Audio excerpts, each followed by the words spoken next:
Muy bien, ve pasándole ahí porque yo creo que no voy, aquí no me voy a obedecer.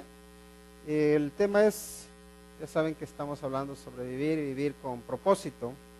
Y el tema que vamos a tratar en esta tarde es salvos para ministrar. Salvos para ministrar. Puedes cambiarle, Gabriel. Y la palabra que clave es, por un lado, es que somos salvos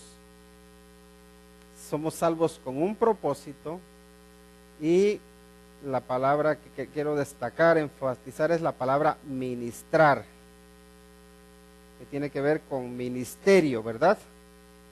Y ahora vamos a ver un poquito más del significado de la palabra, y les digo, no vamos a agotar hoy el significado de esa palabra, pero sí vamos a estar viendo cómo cada uno de nosotros somos llamados para ministrar, y ministrar tiene que ver con servicio, tiene que ver con servir. Y es curioso que en la Biblia hay más de 600 veces que aparece la palabra servir,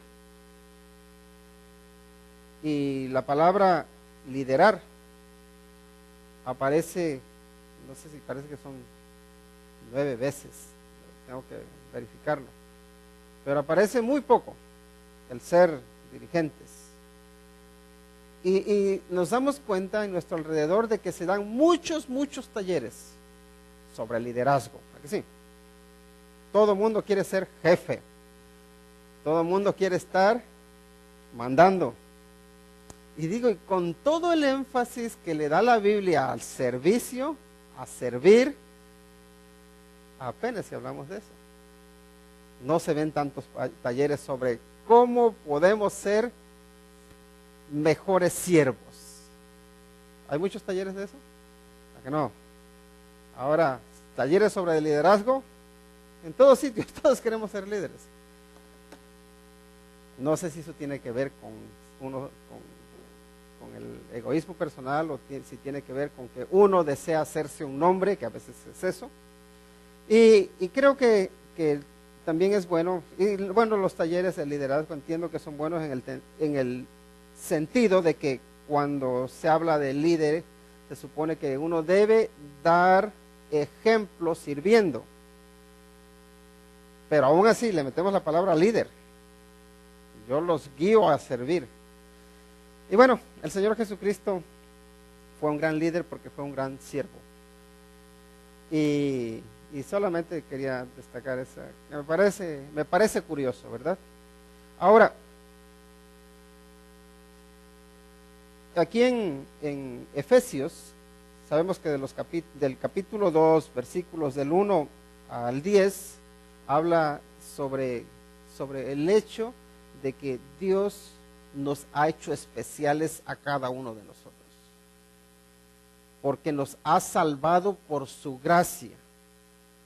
Y ahí en los versículos 8 y 9 tenemos nuestras grandes bases para decir, no hay nada que yo pueda hacer para salvarme. Si yo pudiese salvarme a mí mismo, el Señor Jesucristo no habría muerto, ¿verdad? Y ahí tenemos esa base para decir que somos salvos por la fe, no por las obras. Ni siquiera somos salvos por la fe más las obras, ¿no? Somos salvos por fe, punto. Esas eran una de las bases de la Reforma. Sola fe, por la fe sola, la sola Escritura y la sola gracia de Dios. Ahora, cuando el Señor nos salva, cuando el Señor nos rescata, lo hace con propósito, porque Dios es un Dios de propósitos. Y aquí en el versículo 10, después de haber dicho el apóstol Pablo que somos salvos por la fe, y que esto no es de nosotros porque es un don de Dios, y luego cuando dice que no es por obras para que nadie se gloríe, a continuación, quizá para evitar que los creyentes dijeran, pues entonces ya fui salvo, ya me voy a acostar a dormir. Gracias, Señor, por haberme salvado. Si te vi, no me acuerdo. Ya tengo la salvación, ya no me tengo que preocupar. Pues ahora aquí añade el propósito. Dice, porque somos hechura suya, creados en Cristo Jesús, ¿para qué? Para buenas obras. No eres salvo por obras, pero sí eres salvo para buenas obras. Y ahí es donde está, o se hace real la palabra del Señor Jesucristo, donde dice, por sus frutos los conoceréis. Es decir, somos salvos para producir frutos. Si no producimos frutos, hay algo mal en nosotros. Y miren, se supone, o debería ser, que un cristiano produzca frutos. Pero hay cristianos que no producen frutos. Y a veces, o si producen frutos, son frutos malos. Entonces a veces ahí entra la duda, ¿esta persona realmente es salva?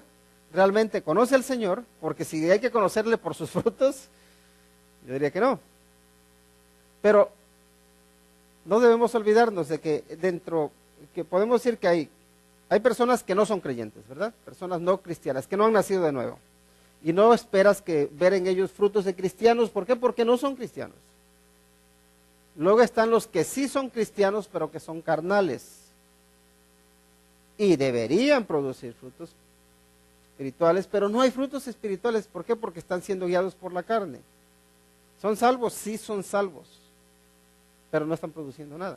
Y luego están los salvos, los cristianos que son cristianos espirituales, ¿verdad? Y entendemos que los cristianos espirituales es en ellos en los que se ve esos frutos del Espíritu Santo. Por sus frutos los conoceréis, ¿no? Ahora esos frutos entendemos que los produce el Espíritu Santo en nosotros. Y ahí tenemos el fruto del Espíritu, que es amor, gozo, paz, paciencia, benignidad, bondad, fe, mansedumbre, templanza. Y contra tales cosas no hay ley, nos dice, ¿no? Entonces, sí, el Espíritu Santo produce frutos. Entonces, ¿se puede conocer a las personas por sus frutos? Sí. ¿Están los cristianos? Cristianos que son espirituales, que tienen frutos espirituales. Están los cristianos carnales, que también se les ve el fruto, ¿verdad? Y están los que no son cristianos, que también se ve el fruto. Entonces, ahora bien, es importante que nosotros valoremos la obra de Dios. Y el primer punto que quiero destacar aquí en este versículo, ahora vamos a ir a lo del ministerio, o para ministrar. Pero quería destacar 3 aspectos de este versículo que acabamos de leer. Son sencillitos. Primero, somos obra de Dios. Si tú eres cristiano, si tú has nacido de nuevo, tú eres obra de Dios. Eres obra de el gran arquitecto, si podemos decir. Y no quiero sonar a masón, ¿verdad? Porque ellos hablan del gran arquitecto. No estoy hablando de eso, no me confundan. Pero sí, Dios es el que te ha creado. Y en inglés te da más clara la idea de que eres una obra de arte en realidad. Entonces, cada uno de nosotros somos creados por Dios, somos obra de Dios, y podríamos decir que somos una obra de arte. Y la verdad es que cuando nos vemos por encima, a veces no nos vemos como obra de arte. A veces nos vemos hasta con menosprecio. ¿Por qué? Porque solemos ver solamente lo externo, ¿verdad? Y cuando vemos lo externo, nos pasa lo mismo que le pasó a Samuel cuando vio al hermano de David. Lo ve grande, fuerte, guapo, dice. Ahí está el ungido de Dios. Ciertamente estoy ante la presencia del ungido de Dios. Sin duda, dice, no me voy a equivocar, no estoy equivocado. Y ya le dice Dios, no mires a su altura, no mires a su belleza. ¿Por qué? Porque el hombre ve, dice, lo que está delante de sus ojos, pero Jehová mira el corazón. Y dice, ese no me sirve. Para los hombres, para Samuel, y fíjense, Samuel era un profeta de Dios, pero para Dios no servía lo que Samuel creía que era la gran cosa, el gran hombre. Y al último quien le sirvió era el muchacho maloliente. Maloliente porque andaba ahí con el ganado, porque andaba en el campo. Creo yo que estaba maloliente, tal vez no, pero hay una gran probabilidad de que hasta olía mal. Y ahí tenemos, pero Dios sí vio el corazón. Y así con nosotros, no somos los hermanos de David. A veces somos el David, o deberíamos ser el David, en ese sentido, ¿no? Que la apariencia no es tan llamativa quizá, pero para Dios tú eres una obra de arte, tú eres especial. Y eso hay que tenerlo en cuenta. Dios nos ha hecho especiales para obras especiales. Y ese es el segundo aspecto del versículo que me gusta, que quiero destacar. Y es que, primero, somos obra de Dios, pero fuimos creados ¿para qué? Para buenas obras. Porque somos hechura suya, creados en Cristo Jesús, ahí dice, para buenas obras. Dios ha hecho algo bueno en ti para que tú puedas hacer algo bueno. Dios nos ha limpiado, nos está perfeccionando más bien, porque todavía hay muchas imperfecciones en nosotros, pero fíjense, Él todavía está obrando en nosotros. Y en tanto que Él obra en nosotros, también esa obra que Él está haciendo se reproduce. No sé si se dan cuenta que cuando nos damos cuenta de nuestros fallos y empezamos a trabajar en ellos, de alguna manera nos llenamos de paz y también nos llenamos de fortaleza y podemos ayudar a otros, como que empezamos a ser más útiles para Dios. Cuando tú y yo somos conscientes de nuestros fallos y permitimos que Dios obre en nosotros, Dios empieza a obrar a través de nosotros. Así que una obra perfecta utilizada para perfeccionar una obra más grande que Dios está haciendo. Y por eso es que somos parte de la iglesia, ¿no? ¿Por qué? Porque Dios está perfeccionando su iglesia y utiliza a los individuos que somos nosotros para fortalecerla. Así que somos obra de Dios, creados para buenas obras. Y el siguiente aspecto que vemos aquí en este versículo es que Dios preparó un plan para nosotros y quiere que andemos en él. Dice que las cuales Dios preparó de antemano para que anduviésemos en ellas. Y aquí podemos ver que nosotros no fuimos salvos por accidente. ¿Han escuchado ese chiste de un hombre que había hecho pacto con la muerte? De que si la muerte le concedía muchas cosas, que la muerte dijo, bueno, pues tal día sí te voy a dejar que vivas una vida, mucha abundancia, pero luego tal día vengo por ti. Y claro, mientras que el tiempo estaba lejos, el hombre feliz, gozando de la vida. Y cuando se llegó el día de que tenía que irse, no sabía ya dónde esconderse, ¿no? Dice, pues para que no me reconozca, me voy a rapar.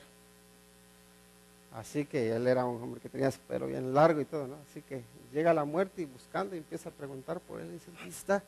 Dice, aquí nadie lo viste. Dice, pues aunque sea este pelón me llevo. Y ya no se pudo escapar. Ahí dice, aunque sea por accidente se fue. Aunque sea ya que no está aquí el que me iba a llevar, pues aunque sea este que está aquí me lo llevo. Y a veces nos creemos nosotros que Dios obra en nosotros o que pasan las cosas en nosotros por puro accidente. Hasta decimos, eso es qué casualidad, ¿verdad? Pero para Dios no hay casualidades. Para Dios no hay nada que le tome por sorpresa. Él es omnisciente, Él lo conoce todo. Entonces, Él, conociéndote a ti, conociéndome a mí, sabiendo lo que iba a hacer en nosotros, ya había preparado unas obras buenas para que nosotros anduviésemos en ellas. Es decir, Dios tiene un plan para cada uno de nosotros, tiene un plan para nuestra vida. Nos rescató para que le seamos útiles. Ahora, la pregunta es esta, ¿nosotros podemos no andar en las obras de Dios? Dios tenía unas obras o tiene unas obras preparadas para nosotros, para que nosotros andemos en ellas. Dios eso es lo que quiere. Su voluntad es que andemos en obediencia a Él. Y la pregunta es esta, entonces, ¿soy capaz yo de desobedecerle a Dios y no andar en sus buenas obras? Y si somos capaces, porque podemos ser hijos rebeldes. O también creemos que cuando andamos, no en las obras de Dios, sino en las obras de la carne, en las obras del mundo, en las obras del diablo incluso, porque como cristianos podemos andar en las obras del diablo. Entonces mi pregunta es, ¿podemos nosotros no andar en las obras del Señor, en las que Él preparó? Y creo que sí es posible. Y yo sé que hay un debate acerca de la predestinación y acerca del libre albedrío, pero ¿saben qué? Dios a nosotros sí nos da esa libertad para obedecerle o para desobedecerle. E incluso les puedo decir que tenemos más libertad para obedecer o para desobedecer a los que ya conocemos al Señor, a los que ya hemos nacido de nuevo, que los que no han nacido de nuevo. Porque aquellos que no han nacido de nuevo están muertos en sus delitos y pecados, dice. Pero a los que ya han nacido de nuevo, que ya conocen la luz, ya tienen la libertad de Cristo. Ya tienen el poder del Espíritu Santo para poder andar en obediencia al Señor. Pero por eso también hablaba hace un rato de que hay cristianos, o habemos a veces cristianos carnales, que no somos guiados por el Espíritu del Señor, sino que somos guiados por nuestra carne. Y entonces esas obras en las cuales deberíamos andar, y creo que por esas obras nos debería guiar el Espíritu Santo, si nosotros somos espirituales, ahora sí, cristianos espirituales, andaremos en ellas. Pero si no lo somos, vamos a andar en desobediencia al Señor, alejados de sus caminos, como el hijo pródigo, lejos de Él, separados de Él. Ahora, ¿cómo puedo? O más bien, ¿cómo, dónde puedo servir al Señor? ¿Dónde puedo ser, ahora sí, un ministro del Señor? Pero no ministro en el sentido de político, porque también hasta la palabra ministro está un poco corrompida hasta cierto punto. Si van, por ejemplo, a España, no sé cómo está en otros países, pero en España, cuando a todos los que están al lado del presidente, como que se les da se les dice una cartera, o que se les da una responsabilidad, un ministerio, se les llama ministros. El ministro de Justicia, el ministro de Economía, el ministro de Fomento y todos esos, distintos ministros, ¿no? Pero en realidad, ¿y la palabra ministro qué significa? La palabra ministro tiene que ver con servir. Pero en realidad se entiende mal y la palabra ministro se utiliza como lo máximo, que es un ministro, cuando deberían ser servidores del pueblo. Entonces el sentido de la palabra está bien, es el uso que se le da. Y todo el mundo se pelea porque quieren ser ministros. Todos ya han visto cómo, yo a veces digo, todos quieren su hueso. Todo el mundo quiere su premio, ¿no? Entonces todos se pelean y ahí andan que quieren ser ministros. Pero bueno, yendo a la palabra ministros, vamos a hablar del ministerio en el Antiguo Testamento. Ministerio en el Antiguo Testamento. Y hay una palabra en hebreo que se pronuncia en español como abad. De hecho, en hebreo así se pronuncia, abad. Y abad significa, o se puede traducir como servir, como labrar, como incluso esclavizar, o también como trabajar. Y hay varias formas en que es utilizada esta palabra, pero quiero destacar tres. El ministrar. Si queremos ser ministros del Señor, hay varios lugares y hay varias circunstancias, varios momentos en que nosotros podemos ser ministros del Señor. Y ahí va la primera. Está el ministrar en el sentido de labrar la tierra. Y la primera vez que aparece la palabra ministrar es en Génesis 2:5. Y ahí lo tienen, ¿verdad? Dice, y toda planta del campo antes que fuese en la tierra, y toda hierba del campo antes que naciese, dice, porque Jehová Dios aún no había hecho llover sobre la tierra, ni había hombre para que labrase la tierra. La palabra labrar se puede traducir como ministrar. ¿Qué les parece? Así que labrar la tierra significa ministrar, significa servir.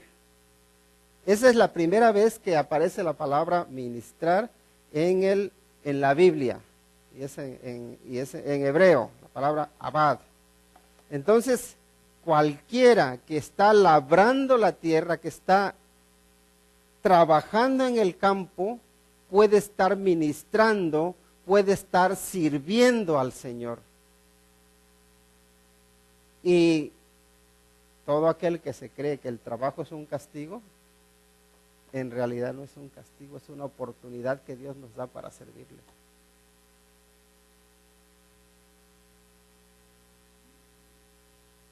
Así que trabajar está relacionado con ministrar, trabajar en el campo, labrar la tierra. El segundo sentido que encontramos tiene que ver con rendir culto a Dios, y está en Éxodo 13, a ver, está en Éxodo 3, 12, otra vez, ahí dice, y él respondió, ve, porque yo estaré contigo, y esto te será por señal de que yo te he enviado. Cuando hayas sacado de Egipto al pueblo, serviréis a Dios sobre este monte. Esa palabra serviréis a Dios tiene que haber, que también significa ministrar. Es bueno, no voy a decir que sea la segunda vez, pero es donde encontramos el sentido de ministrar, que tiene que ver con servir. Entonces ahí cuando dice que, ahí recuerden que está hablando a Moisés, y Moisés no se cree, o no cree que Dios pueda utilizarlo a él para liberar al pueblo de Egipto, ¿verdad? Entonces, claro, ya le pide ayuda, le pide hasta alguien que hable por él, porque él dice, yo ni siquiera puedo hablar, soy hasta tartamudo, ¿no? Entonces Dios le dice, mira, hay una señal que vas a ver, que vas a tener, para que tú sepas que realmente yo te he enviado, y cuando tú hayas sacado la tierra de Egipto, dice, tú, dice, en este monte vas a venir a servirme. Pero no solo tú, sino que toda la congregación. Y ahí está relacionado o nos habla de servir al Señor en el sentido de, ya ven que tenían que ir, ofrecerle sacrificios, tenían que ir a alabarle, ir a darle gratitud por lo que él había hecho. Y también en Deuteronomio 6:13, si le adelantas, miren lo que nos dice. A Jehová tu Dios temerás, y a él solo servirás, y por su nombre jurarás. Ya en otra ocasión hablaremos de lo que significa jurarás, pero ahora de momento otra vez dice, y a él solo servirás. Ahí tiene que ver con que no te inclines, no adores a ningún ídolo, solamente al Señor tu Dios. A él vas a alabar, a él vas a servir. Eso es ministrar también. Entonces cuando tú estás ministrando delante del Señor, cuando estás adorándole, es eso, estás haciendo eso, servir. Esto significa la palabra ministrar. Pero luego también se puede ministrar el Señor, y este es el tercer sentido que encontramos ahí en el Antiguo Testamento, y es el sentido de adorar a Dios celebrando. En el Salmo 100, versículos 1 y 2. Miren lo que nos dice, acaba de leernos nuestro hermano Marcos, ¿verdad?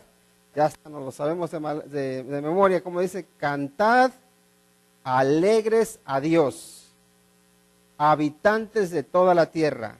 Miren el versículo 2, servid a Jehová con alegría, venid ante su presencia como con regocijo. Sigue, dice, reconoced que Jehová es Dios, Él nos hizo y no nosotros a nosotros mismos. Pueblos suyos somos y ovejas de su prado. Entrad por sus puertas con acción de gracias, por sus atrios con alabanza. Alabadle, bendecid su nombre, porque Jehová es bueno, para siempre su misericordia y su verdad por todas las generaciones. ¿Qué idea nos da aquí el salmista cuando está hablando? Dice, vengan, cántenle al Señor, pero háganlo como con celebración, con júbilo. Y recordemos que el pueblo cuando iba cuando iba hacia Jerusalén, iban por el camino. Recuerdan que Jerusalén está sobre un monte y por eso se dice que se sube a Jerusalén.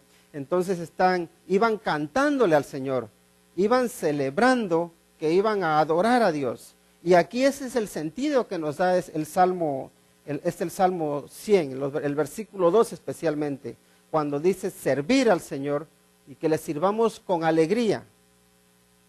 Celebra, es decir, en tus fiestas puedes ministrar a Dios.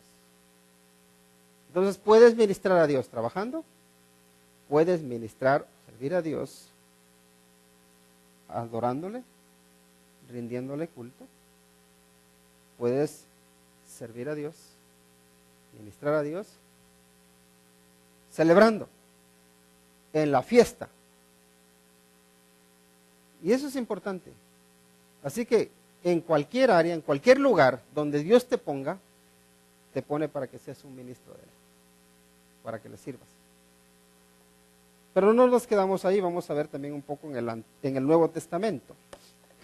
¿Cuál es el ministerio en el Nuevo Testamento? Y hay dos palabras también en el Nuevo Testamento, pero solo voy a tratar una. Diaconía y luego también el derivado que es diaconeo. La palabra diaconía se traduce también como ministerio, ¿verdad? Y diaconeo pues es servir, ministrar, asistir, ayudar. Ese es el significado de la palabra y tiene distintos usos también, distintas aplicaciones. Y yo no sé a quién le guste el trabajo en la casa, el trabajo en el hogar. Voy a confesar mis pecados, a mí no. Pero no levanten la mano todos porque vamos a terminar comiendo todos en restaurantes. Pero bueno, el caso es este. En el hogar, el trabajo en el hogar es considerado como ministerio. Y fíjense, en Lucas 10:40, define los deberes domésticos. Lucas, y lo voy a leer. Bueno, lo tenemos ahí. ¿Recuerdan esa situación en la que el Señor Jesucristo va a casa de Marta y María? Hay una mujer que es muy trabajadora, se pasa de trabajadora, y está la otra que creo que también es trabajadora, pero no ayuda en este caso a su hermana, Marta y María, ¿verdad? Entonces dice, pero Marta se preocupaba, dice, con muchos quehaceres, y acercándose dijo, Señor, ¿no te da cuidado que mi hermana me deje ministrar sola? La palabra servir, eso es lo que significa. Servir sola. Dile pues que me ayude. Ella entendía, o cuando habla, está utilizando la palabra diaconía o diaconeo. Me está dejando que yo sirva sola. Ahora, el Señor Jesucristo la reprende no tanto porque sea trabajadora, sino porque no supo dar prioridad a lo que tenía prioridad en ese momento. Y lo que tenía prioridad en ese momento era estar a los pies del Señor Jesús, escuchándole. Pero ahora yo les pregunto, ¿es importante el trabajo en la casa? ¿Es importante la diaconía en la casa? Pregúntenle especialmente a las esposas. O si no, no le pregunten, pero que no haga nada en un día. O que se enferme. Si un hombre se enferma, generalmente en la casa no pasa nada. Todo sigue funcionando. ¿Cómo se enferme la mujer? La diaconisa de la casa. ¿Cómo se enferme la mujer? Ya nada funciona. No aparece nada, no hay limpieza y parece que estamos en guerra. No, hay un desorden. No sé por qué. Pero sí les digo, sí sé por qué. Es porque el ministrar en el hogar es importante. Entonces, en la Biblia encontramos la palabra servir, la palabra diaconeo, ahí en el hogar. Entonces, mujeres, si les consuela esto, el trabajo que estás haciendo en tu casa, también puede ser un servicio a Dios. Lo importante es que se lo dediques a Dios. Como se lo dediques a tu marido o a tus hijos, te vas a frustrar y te vas a amargar. Porque generalmente, no todos, cuidado, hay excepciones. Generalmente los maridos y los hijos son malagradecidos. Generalmente no se dan ni cuenta de todo el trabajo que tienes que hacer. Pero bueno, para todo hay excepciones, ¿verdad? Hay maridos que sí ayudan y sí saben y sí valoran que es importante. Lo valoran, pero hay poquitos, vamos a ser honestos. Los que están aquí, claro. Pero esa es una idea que tenemos. Luego la siguiente idea se encuentra en Hechos 1:17. Define el ministerio religioso y espiritual como el apostólico, ¿no? Y miren lo que nos dice ahí en Hechos 1:17, dice, y era contado con nosotros y tenía parte en este ministerio. Ahí sí lo traduce bien como ministerio. Y ahí está hablando acerca de Judas, ¿verdad? Y luego dice, para que tome la parte de este ministerio y apostolado de que cayó Judas por transgresión para irse a su propio lugar. El apostolado, ellos o los apóstoles, ellos lo entendían como un servicio que estaban dando a Dios. Que el Señor Jesucristo cuando los llamó para servir. Entonces ellos tenían los apóstoles tenían el ministerio de la diaconía, del servicio, y hacían diferentes obras, ¿verdad?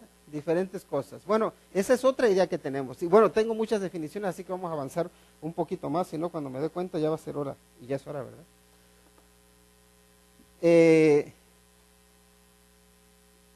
El siguiente aspecto, a ver, ¿dónde estamos?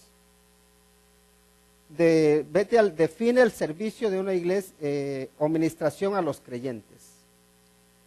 ¿Estás ahí?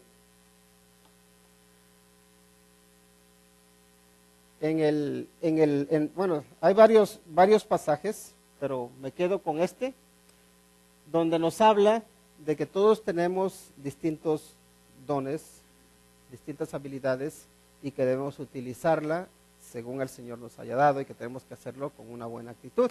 Y está el del servicio, dice, o si de servicio en servir, o el que enseña en la enseñanza. Pero hay una habilidad, un don que el Señor nos da, que tiene que ver con servir, que tiene que ver con ministrar. Hay personas que tienen como, puede decir, un sexto sentido para ver las necesidades de los demás. Estamos los que no nos damos cuenta de lo que está pasando a nuestro alrededor. Y puede estar alguien ahogándose que necesita un vaso de agua y no nos damos cuenta. Hasta que ya se está cayendo, entonces dices, necesitaba agua, ¿verdad? Pero luego están las personas que están ahí, ya ven la necesidad antes siquiera de que se presente, y están por delante, ¿no? Porque tienen esa habilidad o ese don que el Señor les ha dado del servicio. Y ese es el ministrar también, el ser diáconos. Y bueno, yo no sé si lo tenemos, pero también lo podemos despertar un poco, o mucho, en algunos casos. Pero esa es la idea también que nos presenta la Biblia, que tiene que ver con ministrar o servir a los creyentes. Luego el inciso D, donde define, al siguiente, Ángel Gabriel, que define el servicio de una iglesia por medio de ofrendar para los pobres. Las ofrendas para los pobres también son un ministerio.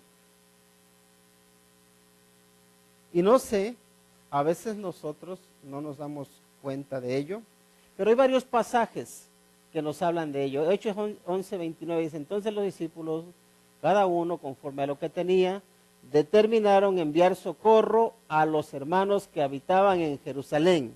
Noten la palabra socorro. La palabra socorro en realidad en griego es diaconía, que es que los hermanos sabían que en Jerusalén estaban pasando una situación crítica, estaban económicamente mal. Entonces, ¿qué es lo que hacen los hermanos de la iglesia de Antioquía? Deciden hacer una ofrenda para llevársela a los cristianos que estaban pasando necesidad en otro lado. Y ese es un servicio, es un ministerio que realizan ellos. Y bueno, creo que cada uno de nosotros necesita aprender de eso. Y saben que aquí, por ejemplo, por las mañanas, nosotros no lo hacemos por la tarde, pero por las mañanas, cada domingo por la mañana, se recoge una ofrenda para un fondo que hay de los diáconos, que es para ayudar a las personas necesitadas. Y ese es un ministerio, el ministerio de ayudar o de socorrer a los necesitados. Ahora, ¿qué pasa? Les voy a decir que a veces nosotros no nos tomamos el ayudar a los más necesitados como un ministerio o como un servicio para el Señor. De hecho, muchas veces, cuando vemos que hay necesidades, esperamos que otros aporten, que otros ayuden, pero yo, como que a mí no me toca. Y no nos damos cuenta de que el ayudar para las necesidades de los demás es un ministerio, es un servicio que estamos dando al Señor. Y aquí en la Biblia está definido de esa forma. Es un servicio que hace toda la iglesia para ayudar a los necesitados. En este caso, para socorrer, dice, para ayudar, para ministrar. Así que deberíamos, creo que es bueno que nosotros nos concienciemos, tomemos conciencia de que hay muchas necesidades y que Dios nos ha dado la bendición de tener más de lo que necesitamos para poder ayudar a aquellos que tienen escasez. Ellos lo hicieron. Sigue adelante, el siguiente. En Hechos 12:25 dice, Bernabé y Saulo, cumpliendo su servicio, volvieron de Jerusalén, llevando también consigo a Juan, el que tenía por sobrenombre Marcos. Y ahí, cumpliendo su servicio, esa palabra servicio también, su ministerio. Cumpliendo su ministerio. ¿Y cuál era el ministerio que desarrollaron en ese momento? Fue el llevar ellos la ofrenda para los necesitados. Al siguiente aspecto, al siguiente. Y luego dice, para que sea librado de los rebeldes que están en Judea y que la ofrenda de mi servicio a los santos en Jerusalén se acepta. Ahí dice, y que la ofrenda de mi servicio a los santos en Jerusalén sea acepta. Ahí eso lo encontramos en Romanos 15. Recuerdan que el apóstol Pablo les está hablando en el contexto de que quiere ir a España. Entonces dice, pues bueno, cuando yo vaya para España pasaré a visitarles a ustedes, pero antes tenía que ir a Jerusalén para llevar ¿qué? Para llevar la ofrenda que se había hecho para los necesitados. Ahora ese ministerio o ese servicio dice, espera que sea acepto. Sí, por un lado, que los cristianos que están allí, que tienen la necesidad, lo reciban con gratitud, pero que sea acepto ante Dios principalmente. ¿Por qué? Porque lo que hacemos, lo que damos, deberíamos hacerlo teniendo en cuenta que estamos sirviendo al Señor, que estamos dando para Dios. Es verdad que hay veces que incluso te pueden engañar, porque hay personas que fingen necesidades. También hay que pedir al Señor discernimiento y sabiduría para ver dónde hay necesidad y cómo podemos ayudar. Pero muchas veces es mejor que te engañen y tú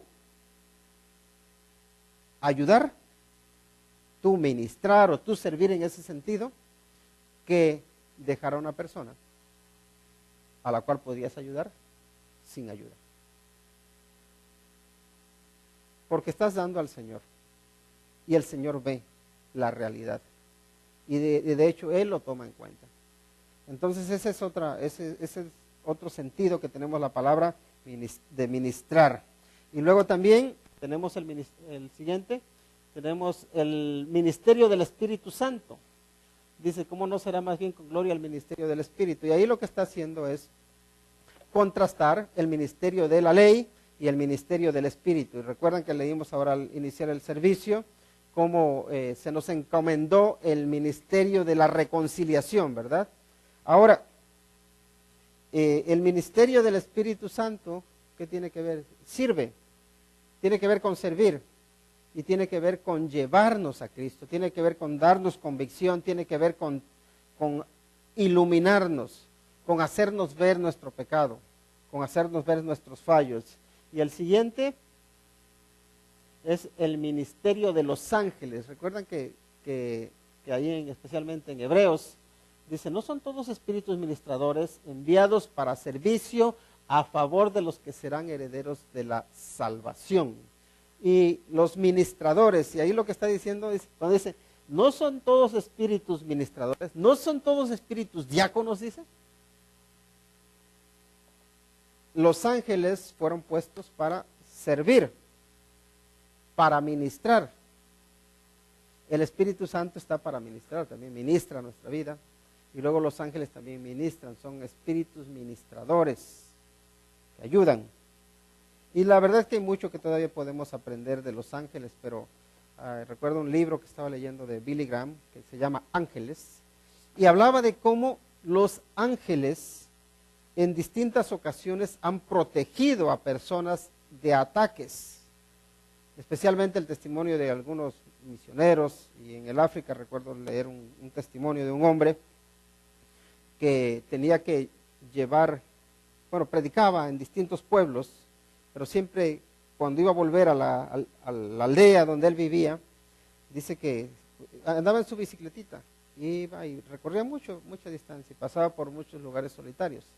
Entonces, en una ocasión, había unos bandidos ahí que lo estaban esperando, y él no sabía eso, y pasó, y ya después supo que ahí lo estaban esperando para robarle, pero también para matarle. Pero de todo el grupo de hombres que estaban esperándolo, ninguno se atrevió a hacerle nada. Y la razón es, dice, porque con los hombretones que le iban rodeando, dice, cualquiera se acerca. No se atrevieron a acercarse a él porque iba rodeado de hombres, dijeron. Dice, pero si yo iba solo. Y entendemos que los ángeles le estaban protegiendo. Entonces hay situaciones en las que vemos que los ángeles se manifiestan, ¿no? Y Dios tiene un propósito para ellos también. Y ahora su propósito pues está en el de ministrar, en el servir. Y sirven en muchas capacidades, ¿no? También si vemos en el libro de Daniel, ya llegaremos, que vamos a llegar si Dios lo permite, cómo también enfrentan, hay una guerra espiritual, ¿no? Y también ahí tienen esa como responsabilidad de protegernos del mal. Así que el ministerio de los ángeles también se entiende como ese servicio. Y la Biblia en el Nuevo Testamento pues nos lo deja ver. Luego, la siguiente es la obra del Evangelio en general. Dice, porque si el ministerio de condenación fue con gloria, mucho más abundará en gloria el ministerio de justificación. Y todo esto proviene de Dios, quien nos reconcilió consigo mismo por Cristo, y dice, y nos dio el ministerio de la reconciliación. Y ahí lo que está expresando es que tenemos un ministerio que es el ministerio de la reconciliación. ¿Cuál es la reconciliación? Es que Cristo reconcilia en sí mismo al mundo con Dios. Y nosotros tenemos un evangelio, unas buenas noticias con las cuales, y tiene que ver con que proclamamos a la humanidad que pueden estar en paz con Dios, que pueden tener vida eterna, que pueden tener salvación, que pueden conocer al Dios que se nos revela, que pueden tener paz con Dios por medio de su Hijo Jesucristo. Y ahí está el ministerio que realiza, o el servicio que realiza el mismo evangelio. Porque nosotros somos llamados a predicar el evangelio, ¿verdad? Y luego nos dice la Biblia que la fe viene por el oír, y el oír viene por la palabra de Dios. Ahí está esa palabra de Dios que es poderosa, que produce fe, que no es... y sirve en eso, en producir fe, en abrir los ojos, en traer luz. Pero no somos nosotros, es la palabra de Dios que trae esa transformación, que trae esa renovación, que trae ese cambio, como nos compartía hermano César hace unos momentos. Es la palabra de Dios. Conforme uno va escuchando la palabra de Dios, incluso hasta se nos quita el sueño. No sé si le sucedió, pero en mi caso, y en la mayoría de los casos, cuando uno no es cristiano y va a una iglesia, lo primero que le da es sueño. ¿Qué sueño le entra a uno, verdad? Y luego conforme vas escuchando más la palabra de Dios, cuando la vas entendiendo, se te van abriendo más los ojos. Y llega un momento que ya no tienes ningún sueño, ya estás atento a ver qué está diciendo.